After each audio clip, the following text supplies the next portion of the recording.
This is the installation instruction video series for the Pinellas Power Products extended runtime fuel kit for the Yamaha EF6300iSDE and the Yamaha EF4500iSDE. The first item is going to be to take off the cabinets. The top two corner screws on each end are different from all the other screws in the cabinet. The top two corner screws will have a lock washer on them, and they'll be longer than every other screw in the cabinet. All the other screws will have a shoulder on them, which, as you can see, it's slightly shorter and it has a shoulder on it.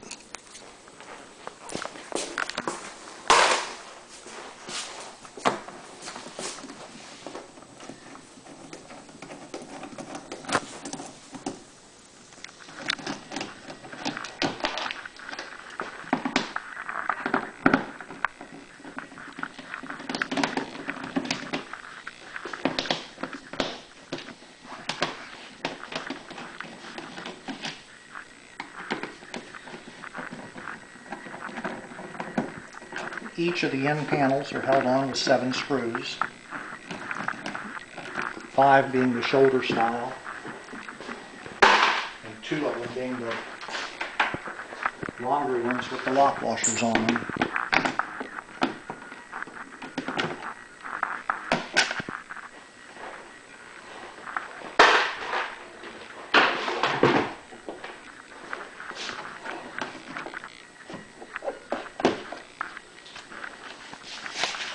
You'll notice that there is a gasket around the top. Make sure that the top and side gaskets don't come off. And this is simply a boot that goes over the air intake to cool the stator.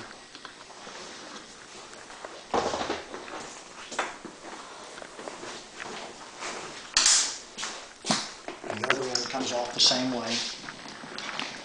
2 upper corners have the longer screws with the lock washers.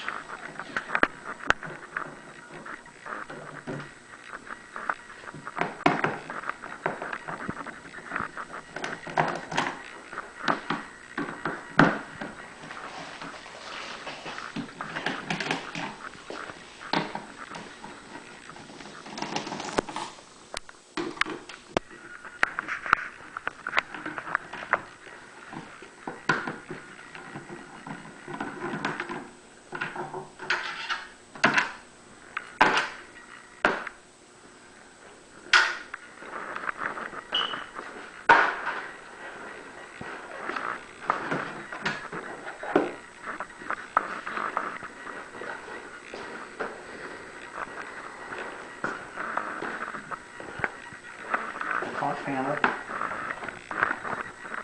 has 2 shouldered screws.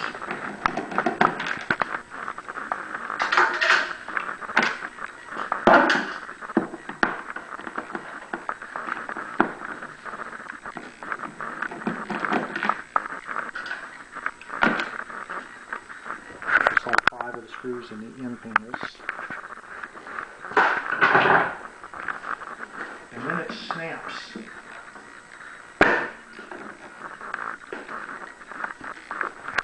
These little metal clips right here, here, and then 2 tabs that tuck into the top housing. The rear panel goes on the same as the front. 2 shouldered screws in the bottom.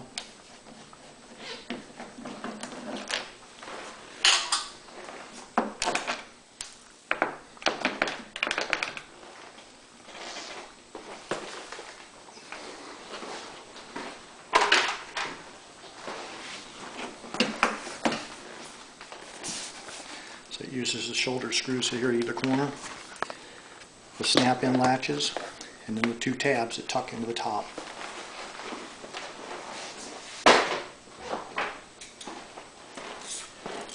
The outer end cover, top 2 corners, a 6mm bolt.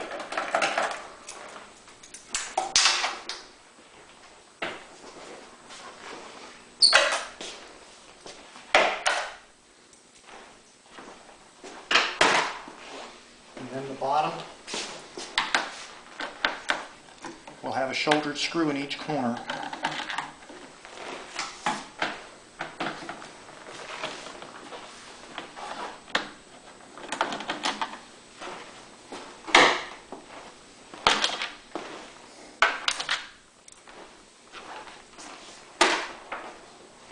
At this point, you can leave the bottom bolts in place and simply pop the cover off on the top.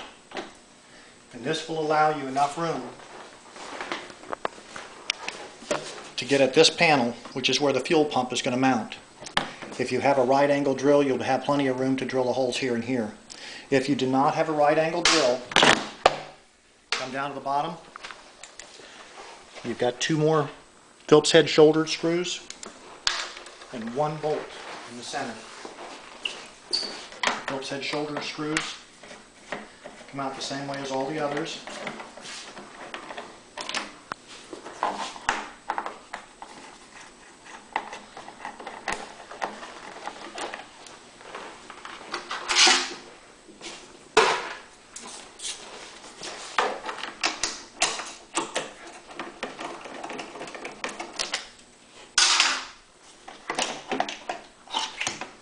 And the entire housing will come out.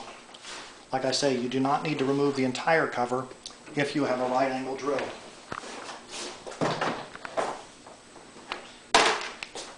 The front cover does not need to come off in order to install the kit. I will be removing the front cover strictly to make it easier to see what I'm doing in the video. Sometimes the camera has trouble getting in at it. And again, it uses 2 of the shouldered screws.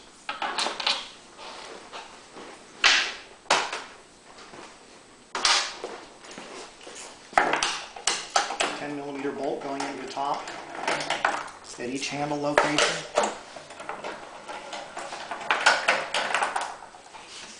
And there's a bolt going into the bottom at the center.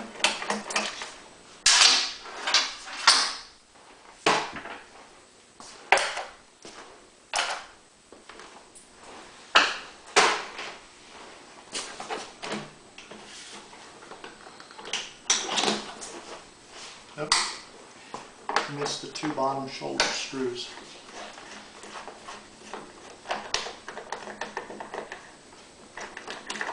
I mentioned them and totally forgot to remove them.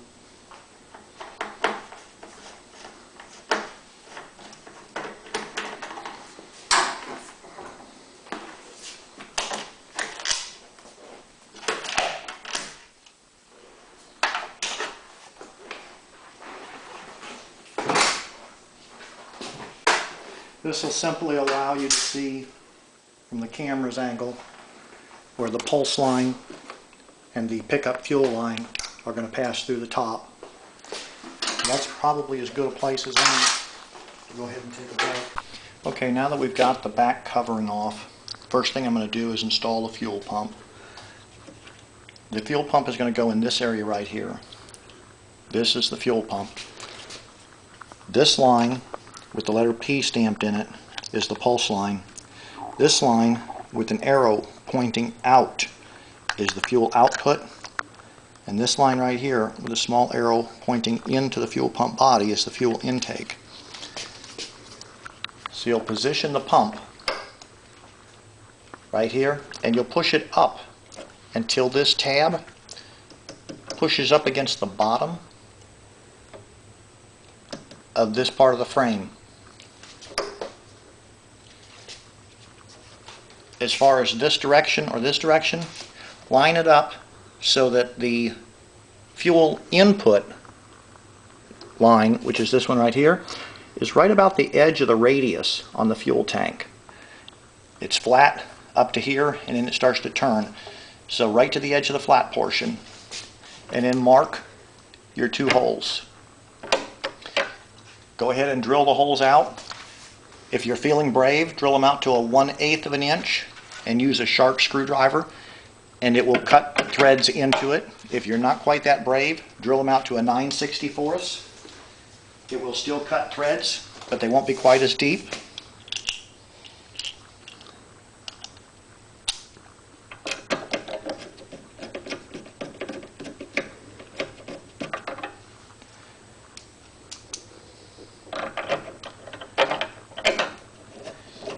These, incidentally, are drilled to a 9/64. Go ahead and snug the fuel pump down. The next thing we're going to do is go around to the other side of the generator, and we'll remove the valve cover. Go ahead and take a break. Okay. We're going to be putting a pulse port into the valve cover area. Because this side of the valve cover is a little busy with the temperature sensor and the breather hose attached to it, we're going to put the pulse port in this side of the valve cover here. You'll notice that there's a breather plate mounted into the valve cover. Anything behind the breather plate will be a series of pressure, pressure, pressure instead of pressure, vacuum, pressure, vacuum. So it needs to be at this side of the breather plate so it goes back and forth from pressure to vacuum to pressure to vacuum. So what we're going to do is split the difference between this arc and this web, which would be right here, and put our pulse port right at this location, which is straight up from your dot and approximately even with the top of the casting where the valve cover mount bolt goes in. When you go to drill this hole, keep in mind that the valve cover is cast aluminum. It is not forged aluminum. So take it easy when you drill the hole.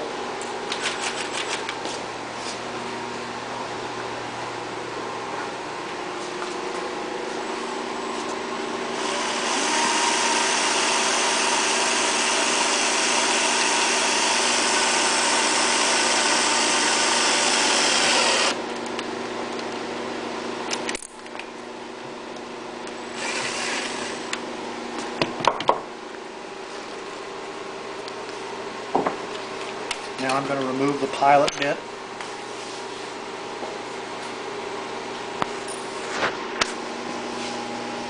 The final hole size is going to be 1/4 of an inch.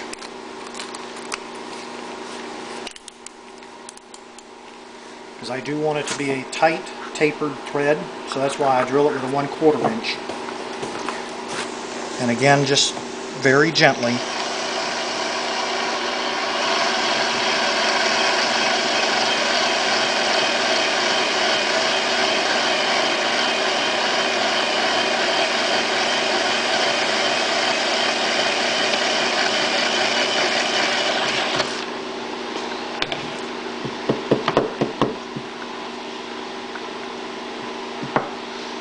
The kits come with a 5/16 18 thread tap.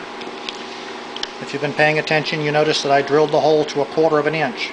Yes, that hole is much smaller than is recommended for a 1/4 inch thread tap, or for a 5/16 thread tap.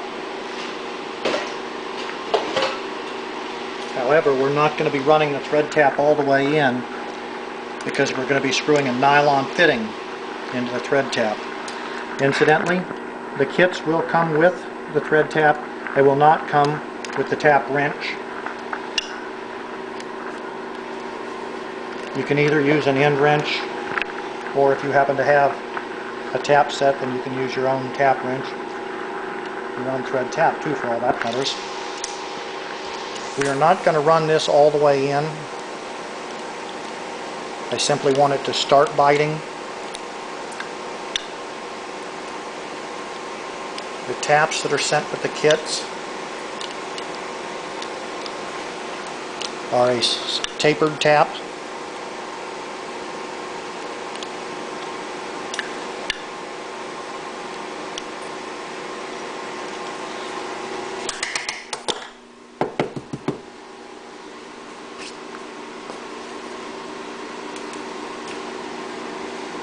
Okay.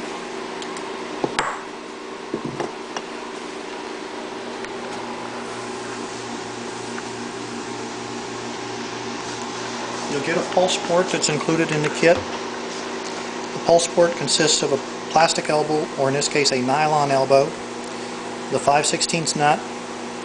The 5/16 nut is chamfered on the side with the O-ring. What this does is allows the O-ring to recede into the nut slightly. Each kit will come with 2 of the plastic elbows, so if you mess up on one of them, you can simply swap it out, put this nut onto the new plastic elbow, making sure that the chamfered side faces the O-ring, and then put the O-ring onto the fresh nylon elbow. You'll see that the hole we drilled is just barely big enough for the nylon elbow to go into. So you'll look and make sure that you started to cut threads. On this one here, I didn't quite go in deep enough, so I'm going to go ahead and go back at it.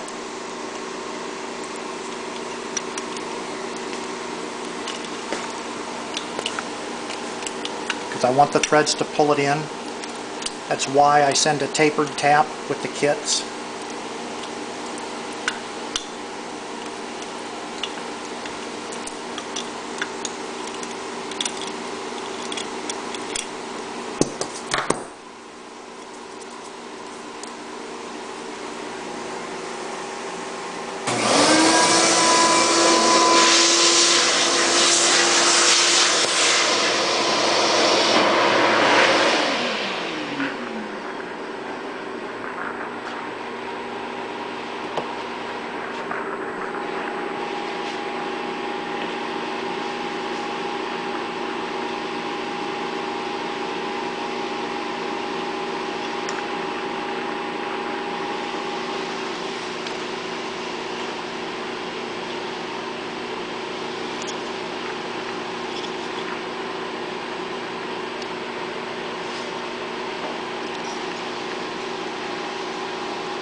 Once the pulse port is screwed all the way in,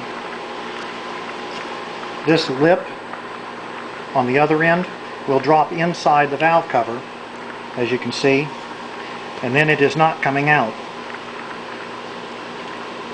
The seal is created by the rubber O-ring being compressed between the nut and the valve cover area itself. And if you make a mistake on it, like I stated earlier, the kit comes with 2 of the plastic elbows, so you can always remove it and try again. Okay, if you make a mistake threading this pulse port into the top of the valve cover, the kits come with 2 of the nylon elbows. Simply remove the O-ring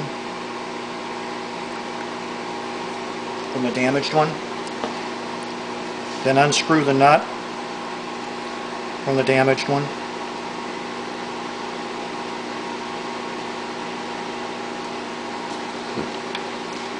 You'll notice that one side of the nut is chamfered, and that's to allow the O-ring to be compressed into the nut itself.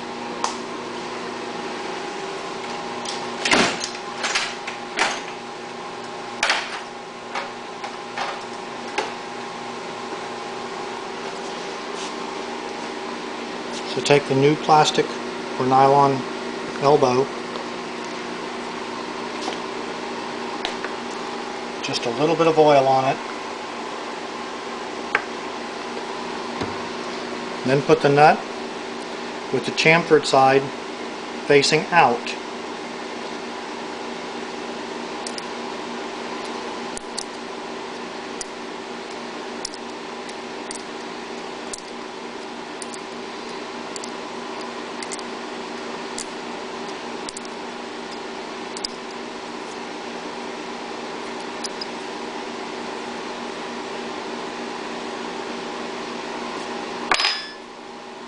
That'll screw all the way up against the flange. Then take the rubber O-ring, slide it into place.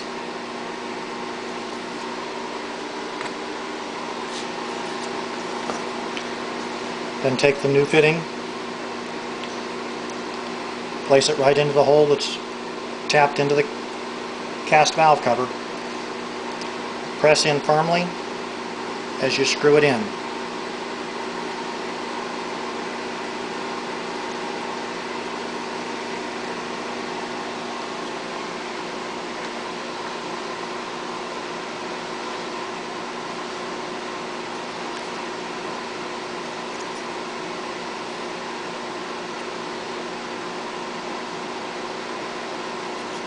You'll notice that as soon as this barb goes inside the valve cover, you'll actually feel it catch. At that point, the rubber O-ring will be compressed to a thickness of approximately 1 millimeter. You want to clock the hose barb to where it points almost between these two radiuses. You can see a radius right here and one right here.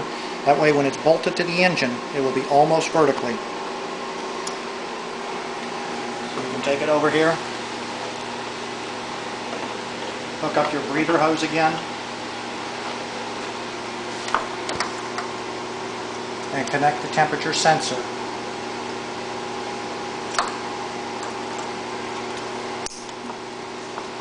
And slide your valve cover into place. You'll notice that there is a metal clip that holds the hose for the evaporative emission canister. It goes on this bottom valve cover bolt.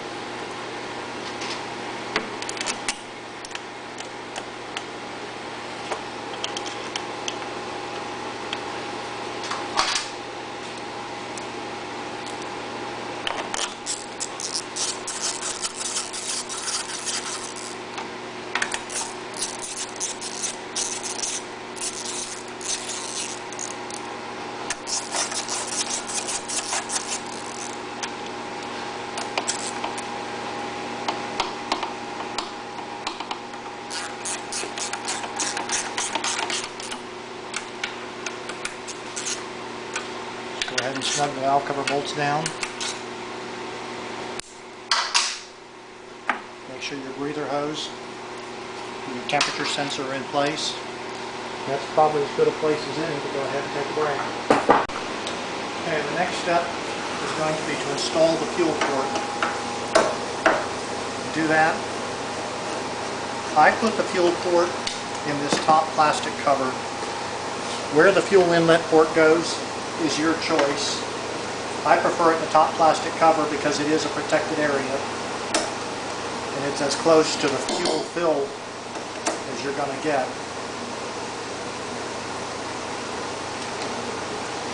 Simply remove the two Phillips head screws that are in these locations. Incidentally, these are a number 3 Phillips head screw, not a number 2, so make sure to use the correct size screwdriver. Open up the fuel cap. I do not unbolt the front side because that's not necessary. You just ease the cover up away from the fill neck. You'll notice that there is a support bar that's bolted to the frame. It is steel. You'll need to position the fuel inlet port to where it slides or fits between the fuel tank and the support bar.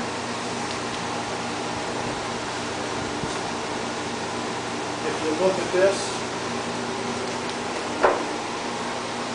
you'll see that all the covers on the Yamaha generators have reinforcing ribs in them. So you'll need to stick your fingers under that cover and you can feel the reinforcing ribs through the foam.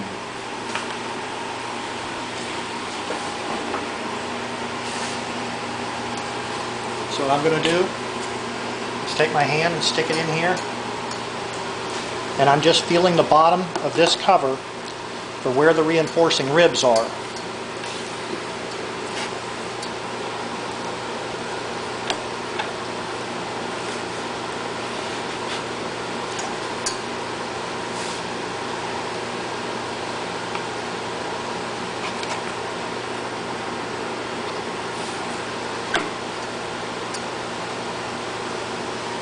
Okay.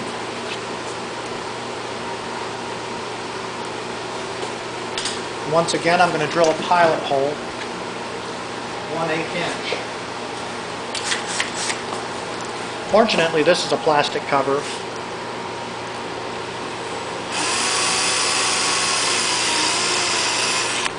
So drilling a pilot hole in there is pretty simple.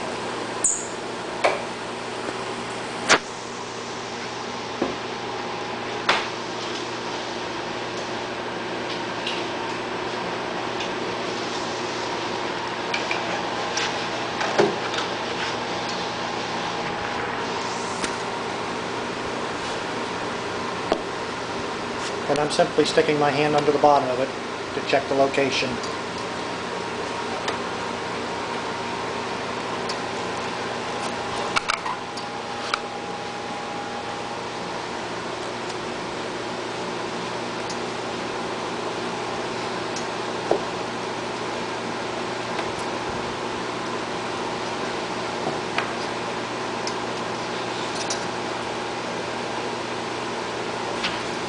Once you find where the location is, just with your fingernail scrape the foam.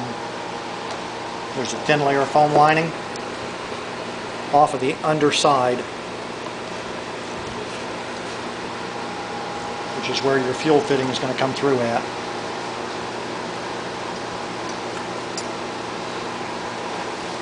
I use a small Phillips head screwdriver to stick through it so I can make sure exactly where my fuel fitting is going to go through.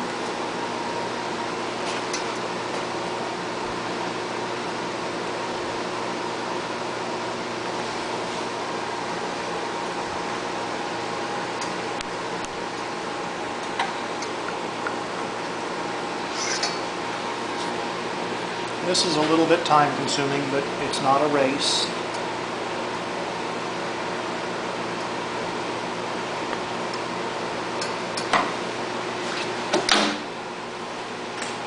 Okay, the final hole is going to be drilled to a 1/2 inch. You can either use a step drill or a 1/2 inch drill bit.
When using a step drill, you want to make certain that you don't drill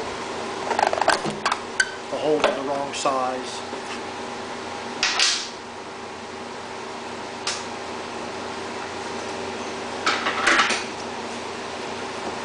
Right now all I'm doing is deburring the hole. Deburring is usually done with a burring knife, which as you can see has a triangular shaped blade.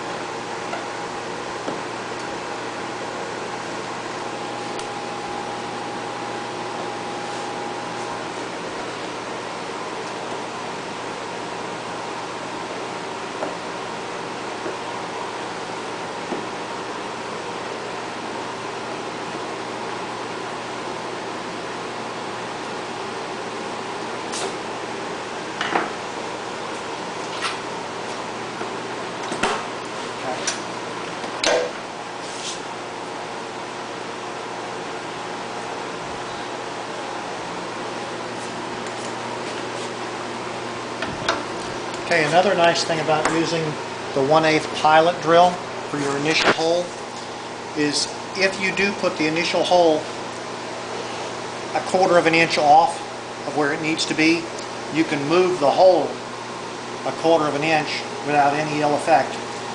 If you do happen to drill the hole in totally the wrong spot, I guess you could put a screw in the hole, but as long as you slide your fingers under there and see where your webbing is and where it needs to go, I can't really see the likelihood of missing the target by more than a 1/8 to a 1/4 of an inch.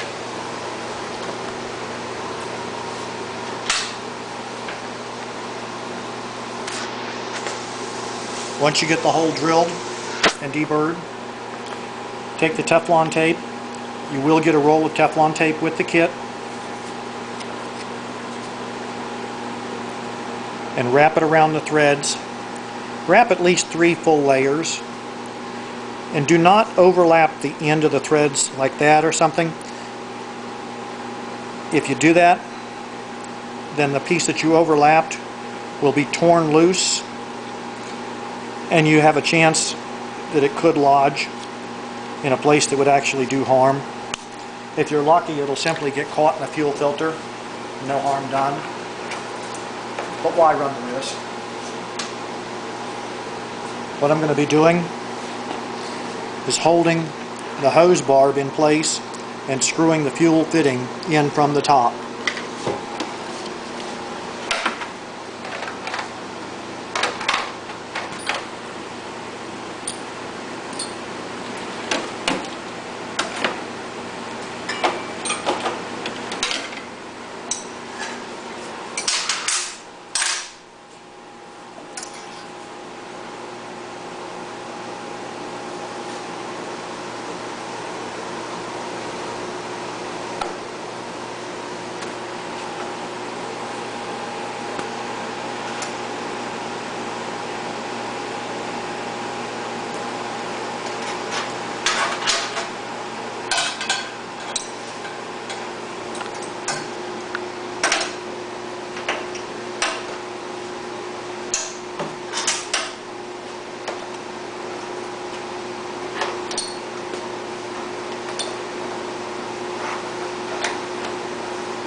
I would like it to end up with the fuel fitting pointed towards the end with the inverter unit in it.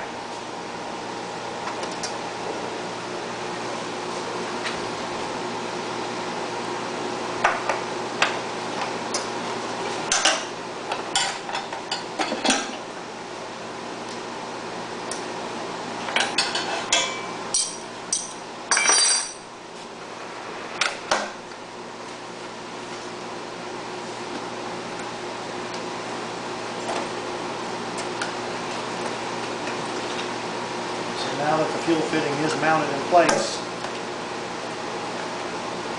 I'm going to tuck these gaskets back around it. And that's pretty much as good a place as any to go ahead and take a break. Next item is going to be to remove the stock fuel hose. It goes from the fuel selector valve to the carburetor.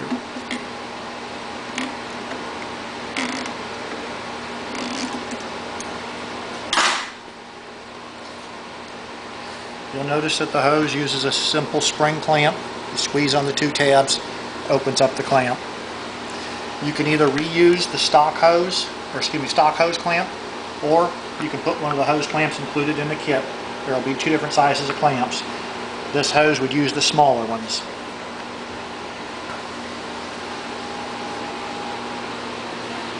The kit comes with approximately 9 feet of fuel hose. Cut a section 30 inches long. You'll notice that it's cut off of a reel or a roll of hose. So as it's curved up like this,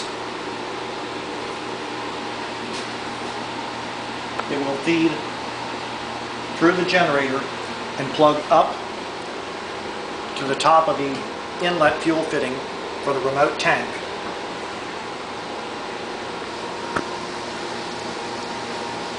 So plug the T-fitting in so that the T-fitting also stays in line with the curve.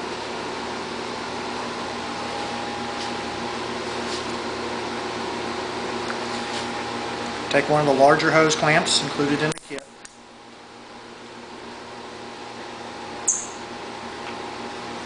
And put that in place.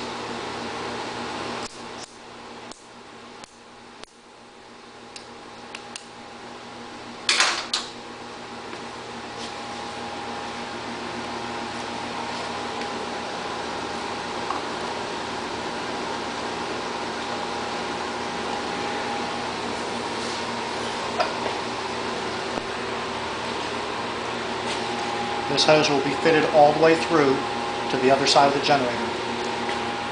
Then take the original hose that you disconnected from the carburetor and slide it onto the bottom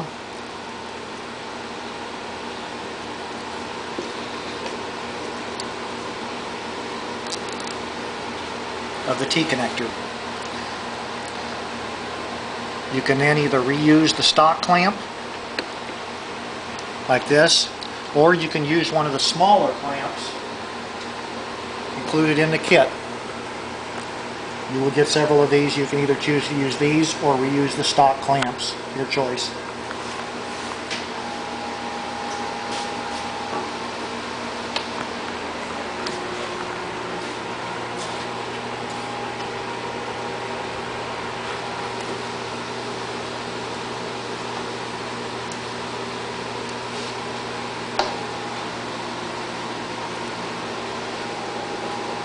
Okay.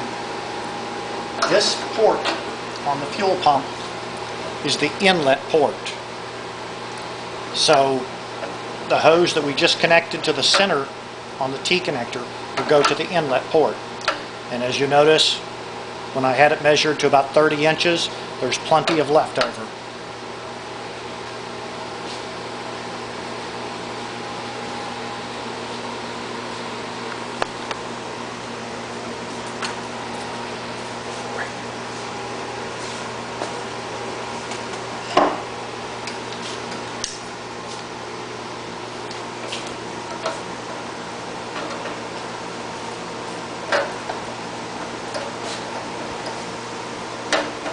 So I'm going to go ahead and trim it.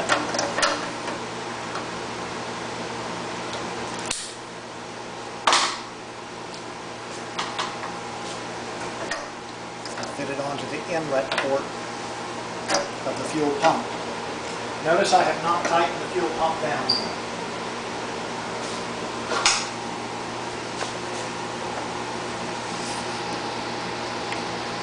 We'll put one of the larger hose clamps included in the kit onto this location.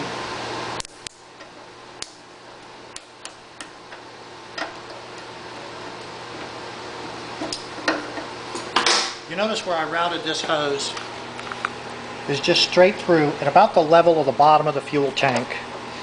That way it doesn't run any interference against anything.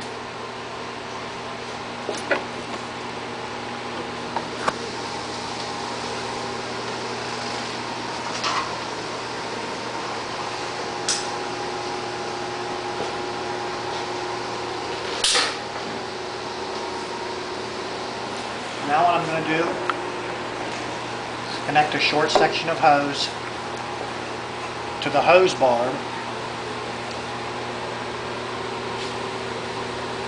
that we installed earlier.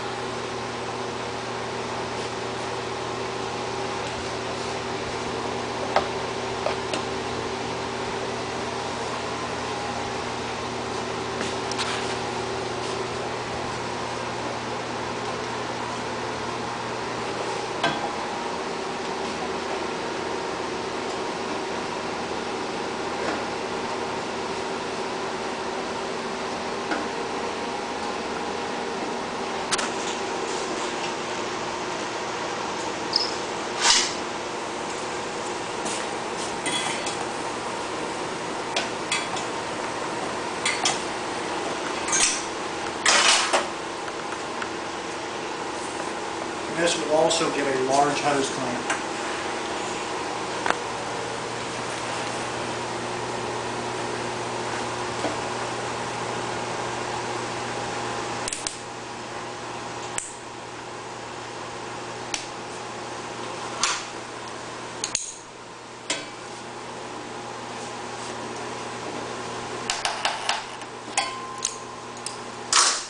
You should be able to see it now. It's simply hooked to the hose barb.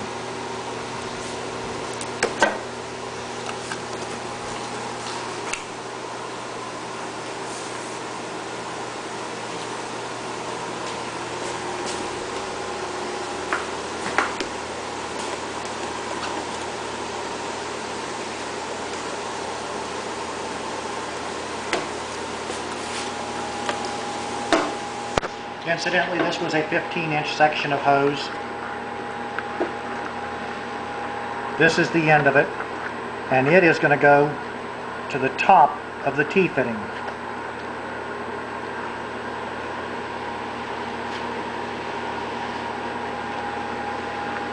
So it's going to plug in just like this.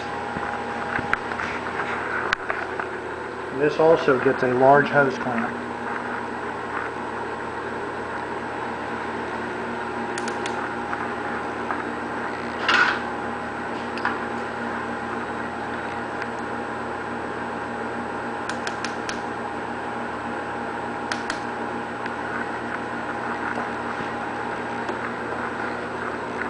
That's probably a good place to end it to take a break. Okay, the next item is to take a section of hose, cut to 34 inches, and feed it through from this gap all the way through to the back. Easier said than done.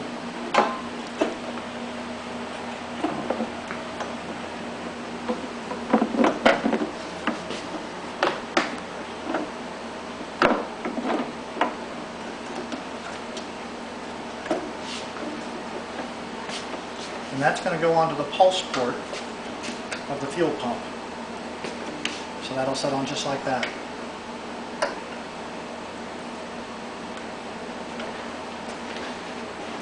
Then come over to this end, and you'll want to lay this hose just to the left of the fuel hose that you inserted before. And this hose will run behind the control panel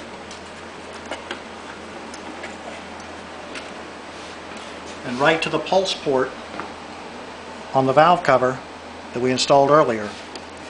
So we'll go ahead and install this onto the pulse port.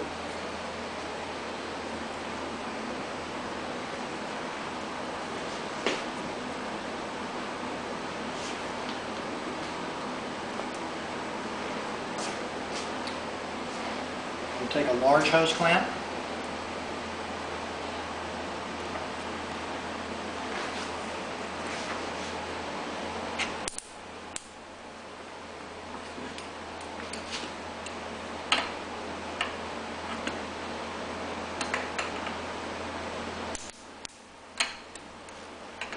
and remember, this is just a pulse line. It does not carry gasoline.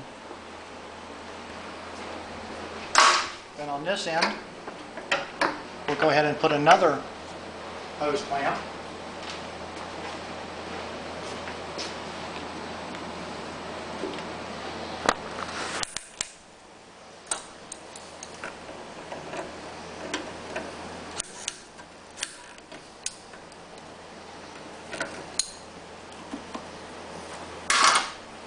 Now on this side,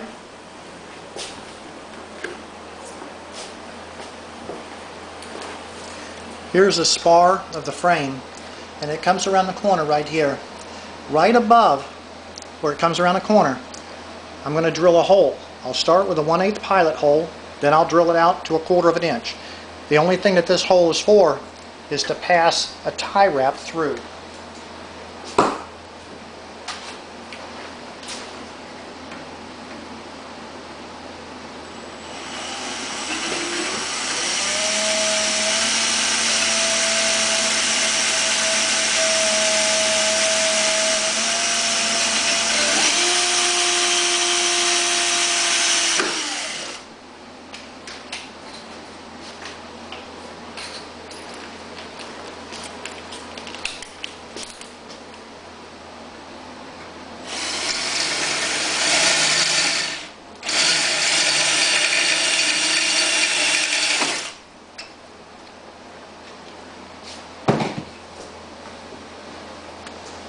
And then I'm going to take these two hoses that we just routed and tie wrap them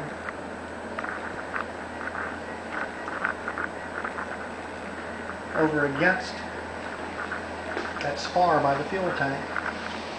And they're not going to be pulled up real tight.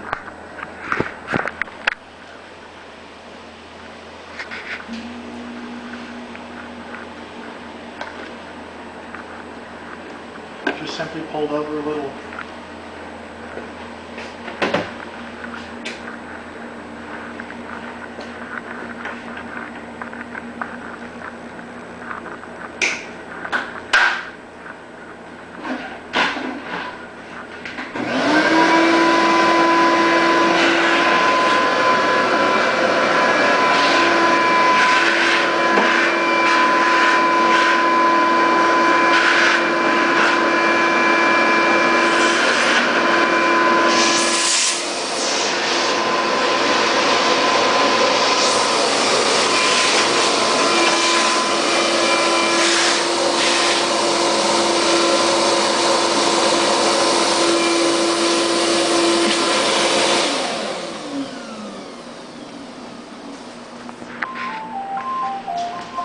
Let's go ahead and take a break while I answer this phone.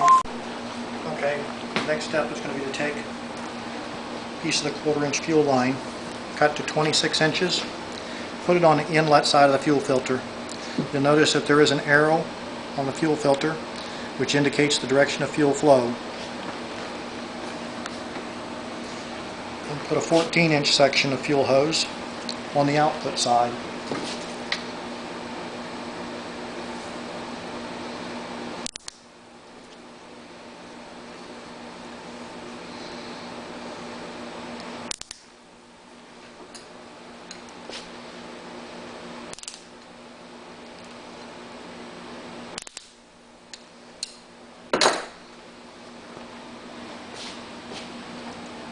Run the fuel hose underneath the blower housing, or where would be a recoil start if this generator had a recoil start. Hook this hose to the output on the fuel pump.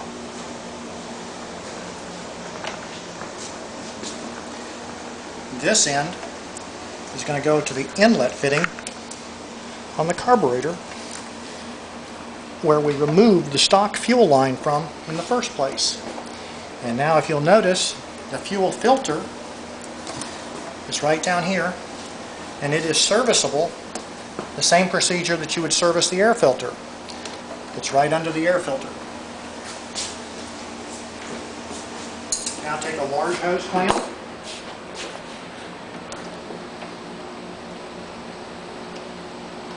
put it on to the output side of the fuel pump.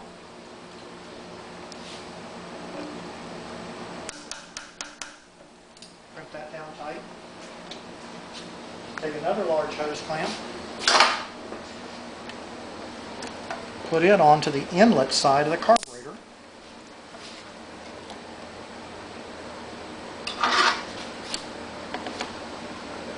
And squeeze it down tight.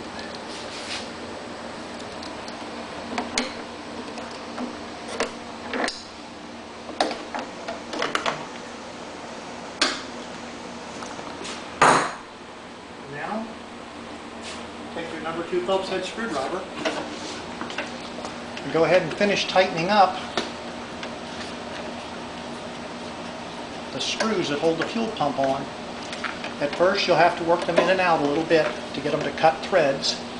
Once they do cut the thread, they will go nicely in. Like I stated earlier, these screws are 3/4 of an inch. So they should leave a considerable gap, which these do, between the tip of the screw and the fuel tank. Then take the large-headed black screws that held the fuel tank cover in place. And remember, these are number 3 Phillips.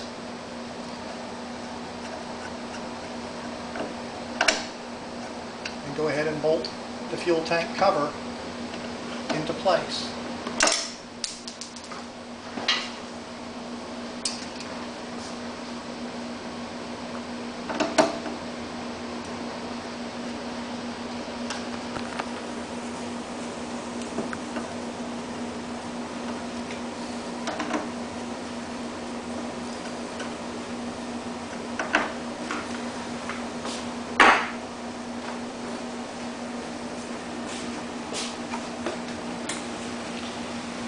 that seems like as good a place as any to go ahead and take a break.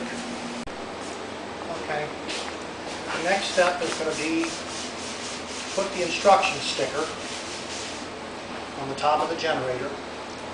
And this simply explains how to operate the extended runtime fuel system, in case the person operating the generator is not the person who installed it.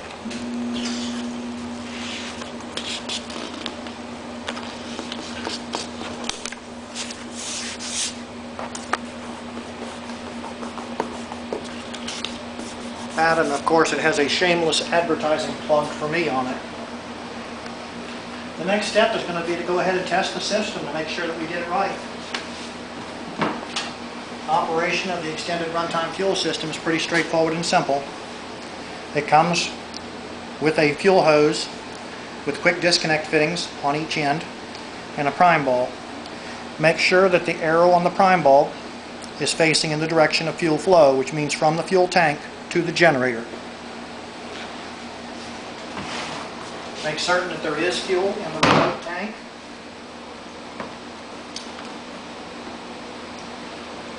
Connect one quick disconnect fitting to the fuel tank and make sure that the vent on the fuel tank is open. Connect the other quick disconnect fitting to the fitting on the generator, and then slowly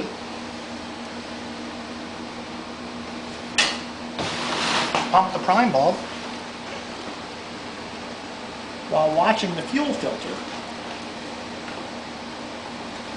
And when the fuel filter is full of fuel, you can go ahead and start the generator. Incidentally, you should always start the generators with the economy mode in the off position, so it's in standard run mode. The fuel selector valve, if you're running it off of the remote tank, put the selector valve in the off position. If you're going to be running it off of the stock tank, put the selector valve in the on position. Since we're going to be running it off the remote tank, we're going to have the fuel selector valve in the off position.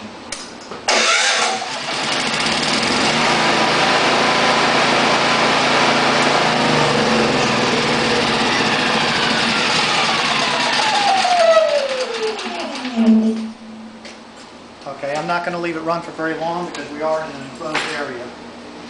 What I'm going to do now, I verify that there's no fuel leaks at the fuel filter or any of the other fittings, and the system does start up and run.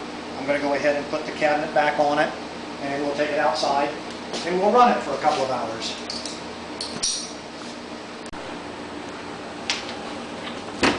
Okay, the next step is going to be to put the cabinetry back on. The difference between the front panel and the rear panel is the front panel has a very small hole, and that's for the float bowl drain to pass through. The rear panel has a very large rubber plug in it, and that's for the oil drain.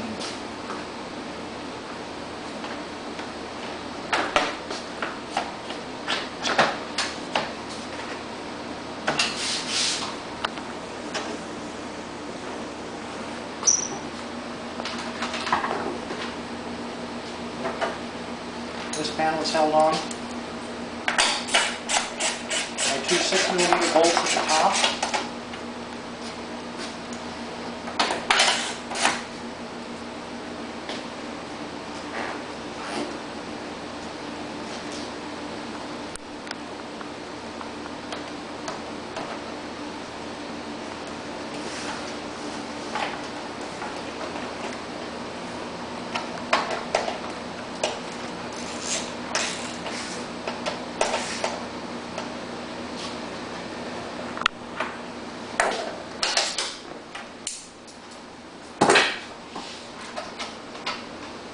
Other positions on this cover that use screws, use the shouldered screw.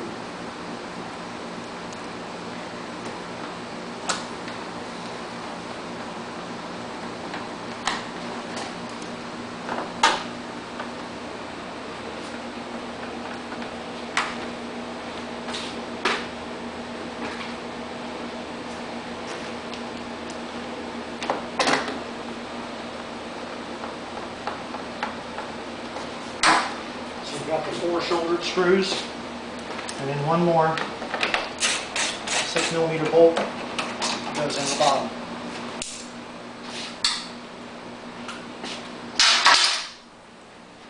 The rear cover looks just like the front cover, except for the fact that it has the large rubber plug in the back, and that's so that the oil can be drained without removing the entire rear housing.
This end cover has the boot that goes around the air intake to cool the stator assembly. Simply slides down into place. And the top, you may have to bow it to get it to tuck in between the lift handles.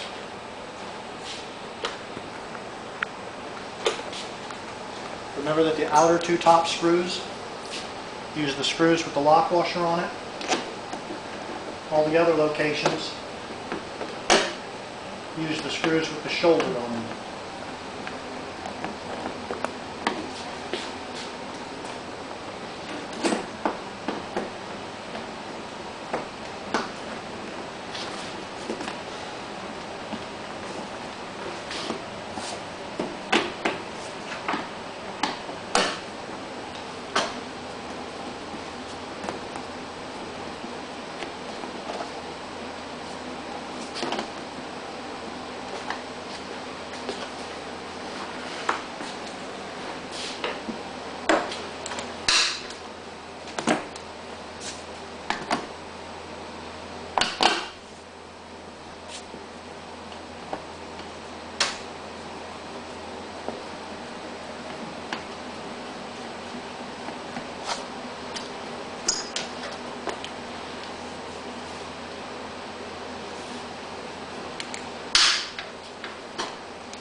to this end cover. Slide it into place just like the other end cover. Once again, the upper two corners, use the screws with just a lock washer on them. All the other positions, use the screws with the shoulder on them.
Cover. Slide the two top tabs up into place.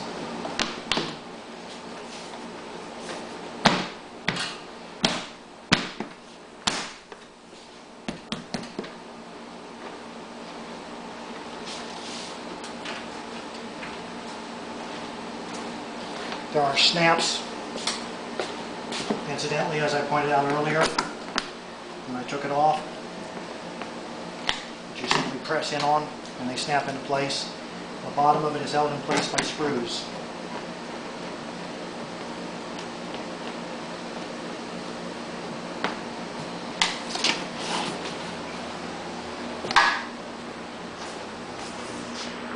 The front is also, slide these two tabs up into place, then snap these lock pins into place, and the bottom is held by two screws.